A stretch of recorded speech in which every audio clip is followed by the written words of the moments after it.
दोस्तों नमस्कार, बहुत स्वागत आपका चौकस भारत में। मैं आपका दोस्त ब्रजेंद्र। भाई, सम्राट चौधरी जो बिहार के उप मुखिया हैं, उन्होंने कल अयोध्या में अपनी पगड़ी जो कसम खाई थी नीतीश कुमार को सत्ता से हटाने की, उस कसम को जाकर रामलला के चरणों में रख दिया है। सरजू में स्नान किए और उसके बाद वही पगड़ी जो है अपना निकाला है और वहीं से लेकर वो सीधे रामलला के चरणों तक पहुंचे हैं और वो जाकर वहां उतार दिए, यानी कहें कि कर्ज उतार दिए हैं। लेकिन इसके पीछे की जो सच्चाई है वो क्या है, ये जानना बहुत जरूरी है। जानना ये भी जरूरी है कि पगड़ी बांधने से लेकर उतारने तक का जो सफर है 22 महीनों का, इस सफर के दौरान क्या कुछ परिवर्तन हुआ है, ये जानना जरूरी है। और यही जानने आज हम पहुंचे हैं एक्स IPS अमिताभ दास सर के साथ। आज हमारे साथ हैं, इसी मसले पर बातचीत करेंगे।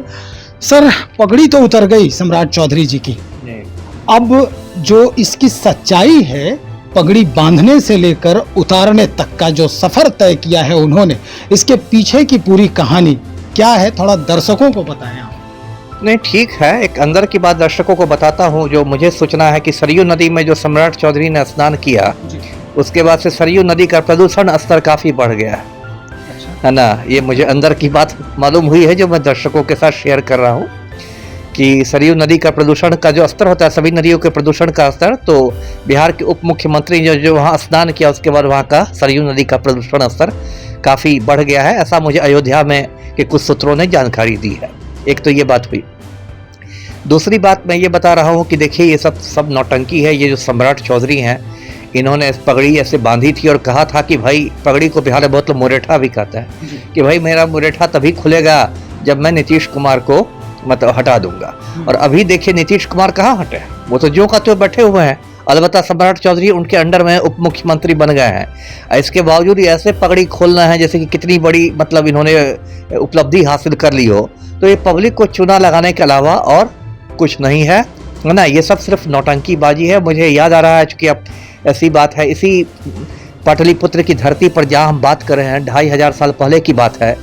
चाणक्य ने डिसाइड किया था कि नंद वंश को उखाड़ के फेंकना है, और चाणक्य अपने सर पर चुटिया रखता था, जिसको शिखा भी कहते हैं। तो चाणक्य ने अपनी चुटिया खोल ली थी और कहा कि जब तक मैं नंद वंश को नहीं उखाड़ दूंगा तब तक मैं ये चुटिया फिर से बांधूंगा नहीं।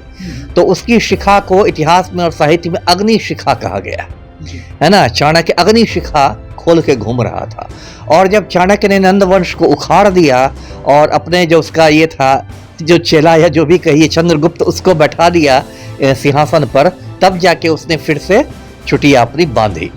तो ये किंवदंती है। अब इतिहास की किताबों में तो इसका जिक्र नहीं होता है, लेकिन एक किंवदंती है, साहित्य में और बहुत जगह इसका जिक्र मिलता है। तो ये इस धरती पर ये हुआ था। अब यह सम्राट चौधरी आए कि मैं जब तक पगड़ी नहीं उतार लूंगा जब तक नीतीश को नहीं उखाड़ूंगा, पगड़ी नहीं उतारूंगा, है ना। कौआ चला हंस की चाल वाला मामला है ना। सम्राट चौधरी चाणक्य के रास्ते पर, इन्होंने बचपन में कोई चाणक्य की कहानी पढ़ी होगी, लेकिन देखिए उसे सम्राट चौधरी चाणक्य की बराबरी नहीं करेंगे, सम्राट चौधरी ही रहेंगे। पहली बात तो देखिए कि आप तो सीधे पब्लिक को मूर्ख बना रहे हैं ये सब नौटंकी करके। मैं तो सम्राट चौधरी की जगह रहता तो सरयू से चुल्लू भर पानी लेके उसमें डूब मरता, है ना, कि मैं जिस नीतीश का विरोध कर रहा था मैं उसी नीतीश का डिप्टी बना हुआ हूँ। खैर, ये लोग शर्म निरपेक्ष नेता है, शर्म वगैरह छोड़ चुके हैं जी। अब देखिए ये लोग कितने बड़े पाखंडी हैं। भाजपा परिवारवाद के खिलाफ एकदम ओजस्वी भाषण देती है, चाहे मोदी जी हो, अमित शाह हो या जो भी हो। परिवारवाद के खिलाफ तो राम भक्त लोग ऐसे बोलेंगे लगे कि कितना बड़ा पाप हो। और खुद ये जो सम्राट चौधरी हैं, ये परिवारवाद की ही उपज है। इनके जो पूज्य पिता थे शकुनी चौधरी, वो लंबे समय तक लालू सरकार में भी और राबड़ी सरकार में भी मिनिस्टर रहे। इसलिए जब आज सम्राट चौधरी जंगल राज की बात करते हैं तो मुझे हंसी आती है कि पहले अपने पूज्य पिता से जाके पूछ दीजिए, वो भी जंगल राज के एक स्तंभों में से थे, शकुनी चौधरी, है ना। अभी देखिए बिहार की क्या दुर्गति है। बिहार की तो दुर्गति है, सम्राट चौधरी की भी कुर्सी है ना डामाडोल है। लगातार ऐसी चर्चा आ रही है मतलब सत्ता के गलियारों में कि हो सकता है सम्राट चौधरी, अभी जो लोकसभा चुनाव के नतीजे आए हैं उससे जो भाजपा आलाकमान है, नरेंद्र मोदी और अमित शाह बहुत संतुष्ट नहीं है, तो हो सकता है सम्राट चौधरी को बाहर का रास्ता दिखा दिया जाएगा। या मतलब दो भी, अभी तो 2 पदों पर काम है, प्रदेश अध्यक्ष भी है, उप मुख्यमंत्री भी हैं, या तो इनसे एक पद छीन लिया जाएगा। तो मुझे तो लगता है कि ये गए हैं और चुपके से इन्होंने रामलला से मनौती मांगी है कि मेरी कुर्सी उर्सी बचा दो रामलला, है ना। और इधर तो राम मंदिर की छत भी टपक रही है, वहाँ भी छतरी ही लेके गए होंगे चौधरी जी अंदर। तो ये सब नौटंकी हो रही है। और देखिए बिहार के सामने बड़ी बड़ी समस्या है। अभी तो सुबह से शाम तक डेली 4 पुल नहीं गिरे तो लगता ही नहीं कि हम लोग बिहार में हैं, है ना। सुबह से शाम तक जब तक 3-4 पुल गिरने की खबर नहीं आ जाए तब तक विश्वास ही नहीं होता कि हम लोग बिहार में रह रहे हैं। तो यहाँ का ये पुल गिर रहा है, एकदम अराजकता है। और बिहार का उप मुख्यमंत्री ये ड्रामेबाजी में लगा हुआ है, पगड़ी खोल लूंगा, बाल मुड़ा लूंगा, है ना। और मैं ये बता दूं कि जल्दी ही इनकी कुर्सी जाने भी वाली है। वो जो कहावत है सर मुड़ाते ही ओले पड़े, है ना, तो वो अब चरितार्थ होने वाली है। सर तो इन्होंने मुड़ा लिया अयोध्या में, ओले पड़ेंगे पटना में, है ना। और उसके बाद सम्राट चौधरी इधर भागते नजर आएंगे। तो यही इन लोग की हालत है। इस पूरा जो भाजपा है ना, राम मंडली, पूरा में सब एक पर एक है। मैं क्या कहूँ सर, ये 2 बातें आपने कही अभी कि सबसे पहले तो ये कि जो शपथ लिया था उन्होंने कि नीतीश कुमार को हम जब तक पद से हटा नहीं देंगे। इस बात को जब पूछा गया सम्राट चौधरी से कि भाई ऐसा तो नहीं, अभी तक तो वो पद पर हैं, तो वो कहते हैं महागठबंधन से तो बाहर हो गए। नहीं, ये तो किसको मूर्ख बना रहे हैं, ये किसको मूर्ख बना रहे हैं सम्राट चौधरी। सब बिहारियों को बेवकूफ़ी समझते हैं, है ना। महागठबंधन से बाहर होने पर तो आपने पगड़ी बांधने और उतारने का काम नहीं किया था कि मैं महागठबंधन से इनको बाहर कर दूंगा। एक बार मुख्यमंत्री पद से बाहर तो हुए, उसके बाद फिर एनडीए के साथ मुख्यमंत्री बने। अब ये तो किस तकनीकी इसमें जा रहे हैं कि एक बार उन्होंने इस्तीफा दिया। देखिए सब मूर्ख बनाने वाली बात है। सम्राट चौधरी सोचते हैं कि यही एक अल्बर्ट आइंस्टाइन है, बाकी सब मूर्ख है। ऐसा नहीं है, थोड़ी बहुत अकल हम लोग के भी पास है। किसको मूर्ख बना रहे हैं ना, इसको देखिए कहते हैं बात बनाना। तो ये बात बनाने में, इसमें झांसे में कोई नहीं आएंगे, कैसे हो गया वो हो गया। देखिए मैं आपको याद दिला दूं, पगड़ी की ही बात है तो राजस्थान की बात मैं कहता हूं, वो असली बात है, उसका मैं भी साक्षी रहा हूं। राजस्थान में सचिन पायलट ने पगड़ी खोल दी थी और कहा था कि मैं तब तक पगड़ी नहीं बांधूंगा जब तक मैं महारानी को उखाड़ के फेंक नहीं दूंगा, वसुंधरा राजे सिंधिया को, है ना। उसमें वो मुख्यमंत्री हुआ करती थी राजस्थान की।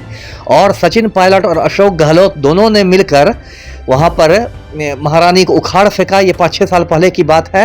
और तब सचिन पायलट ने फिर पगड़ी बांध के पूरे आन बान और शान के साथ शपथ ग्रहण किया। तो उसको मैं कहूँगा कि हाँ, उस आदमी ने, उस बंदे ने अपनी बात रखी, है ना, कि सच में उसने उतार दिया मुख्यमंत्री को कुर्सी से और नई सरकार में खुद उप मुख्यमंत्री बना पगड़ी बांध के। लेकिन सम्राट चौधरी जो बात बना रहे हैं ना, ये बात है ना, इतना भी मूर्ख नहीं पब्लिक को समझे। और देखिए इनके तो पार्टी के अंदर असंतोष है। अभी अश्विनी चौबे ने मतलब इशारों में इनके खिलाफ बयानबाजी की है। और भाजपा वाले जो सोच रहे थे कि सम्राट चौधरी को हम लोग ले लेंगे तो कुशवाहा वोट बैंक में सेंधमारी हो जाएगी, तो उस हिसाब से ये मतलब रिजल्ट दिलवा नहीं सके। तो अभी तो इनकी कुर्सी खतरे में है, देखिए कब तक क्या होता है। सर एक बात और आ रही है, चूंकि चर्चा है ऐसी कि भाई कोई व्यक्ति जब अपने सर से ताज उतार कर कहीं समर्पित कर देता है, इसका मतलब है कि कहीं ना कहीं उसे एहसास है। और जो सरजू में स्नान करने की बात है, सरजू में प्रवाहित करने की बात है अपने बालों का, तो ये क्या, वो अगर हम देखें धार्मिक दृष्टिकोण से, तो क्या ये भी एक कारण हो सकता है? अब ये तो मैं नहीं सोचता कि अगर वो सच में कुर्सी जा रही है तो वो वहाँ पर चले जाएंगे, क्योंकि नेता तो आखिर तक दिखाते हैं कि मैं कुर्सी पर मजबूती से कायम हूँ, जिससे कि उनके समर्थकों का मनोबल ऊंचा रहे। तो वो तो नहीं है। देखिए मुझे लगता है कि इन्होंने जाके थोड़ा अयोध्या जाके और ये सब नौटंकी करके थोड़ा अपने नंबर बढ़ाने की कोशिश की है कि भाजपा आला कमान की नज़र में मैं थोड़ा आऊँ कि अरे ये भी बड़ा भारी राम भक्त है, एकदम सरयू में डुबकी लगा रहा है और हो सकता है कुर्सी 2-4 महीना के लिए और बच जाए। मुझे तो ये उसकी कवायद लग रही है, कुर्सी बचाने की कवायद लग रही है, ना कि ये कि कुर्सी जा रही है तो उसके पहले अपनी पगड़ी बहा दो और बाल बहा दो। जी सर, बहुत शुक्रिया जानकारी देने के लिए। हमारे साथ एक IPS अमिताभ दास सर बातचीत कर रहे थे इस मुद्दे पर कि भाई जो सम्राट चौधरी ने पगड़ी अपनी उतारी है और जिस तरह से सरजू में स्नान किया है और उसके बाद पूरा मीडिया जो है वहाँ कवरेज कर रहा था, जो आपने देखा अपने टीवी स्क्रीन पे, तो निश्चित तौर पर ये एक अलग कहानी अब बयां कर रही है। अमिताभ दास सर से बातचीत करने के दौरान एक बात और स्पष्ट हो गया है कि भाई अब सर मुड़वाते ही ओले पड़ने वाली जो कहावत है वो चरितार्थ होने वाली है। अब क्या कुछ परिदृश्य बदलता है ये देखना होगा, इसे समझने की जरूरत है। चलिए हम भी समझते हैं, हम भी इंतजार करते हैं और आप भी हमारा साथ दीजिए। तब तक बने रहिए हमारे साथ। बहुत शुक्रिया आपका।